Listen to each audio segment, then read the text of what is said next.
അട്ടപ്പാടി പുതൂർ ഗ്രാമപഞ്ചായത്തിലെ താഴെഭൂതയാറിൽ സ്ഥാപിച്ച തേൻ സംസ്കരണശാലയും സഹ്യഡി ഉൽപ്പന്നവും നാടിന് സമർപ്പിച്ചു.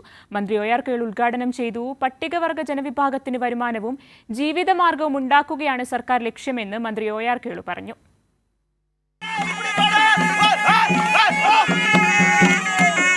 ₹25 ലക്ഷം ചെലവിട്ട് പട്ടികവർഗ വികസന വകുപ്പിന്റെ സഹകരണത്തോടെയാണ് അട്ടപ്പാടി പുതൂർ പഞ്ചായത്തിലെ താഴെഭൂതയാറിൽ തേൻ സംസ്കരണശാല സ്ഥാപിച്ചിരിക്കുന്നത്. Processing unit, office area, store room, filling room എന്നീ സൗകര്യങ്ങളോടെയാണ് സംസ്കരണ യൂണിറ്റ് പ്രവർത്തനം ആരംഭിക്കുന്നത്. തേൻ സംസ്കരണശാലയുടെയും സഹ്യ ഡ്യൂ ഉൽപ്പന്നത്തിന്റെയും ഉദ്ഘാടനം മന്ത്രി ഒ.ആർ. കേളു നിർവഹിച്ചു. പ്രകൃതിയെ ആഴത്തിൽ മനസ്സിലാക്കിയ മറ്റൊരു ജനവിഭാഗം ഉണ്ടാവില്ലെന്നും അത് മനസ്സിലാക്കി തൊഴിലിനെ മുന്നോട്ട് കൊണ്ടുപോകാൻ സാധിക്കണമെന്നും മന്ത്രി ഒ.ആർ. കേളു പറഞ്ഞു.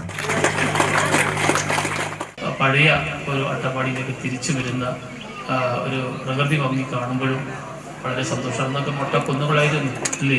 ട്രൈബലിൻ്റെ ആയിട്ടുള്ള ആ പദ്ധതി നിലനിർത്തുകയും ആ പദ്ധതിയിൽ കൂടി നമുക്ക് ഒരുപാട് ആൾക്കാർക്ക് തൊഴിലും ഒരു വരുമാനവും ഒരു ജീവിതമാർഗവും ഒക്കെ ഉണ്ടാക്കുക എന്നുള്ളത് ഈ പദ്ധതിയിലെ ഒരു ഉദ്ദേശമാണ്.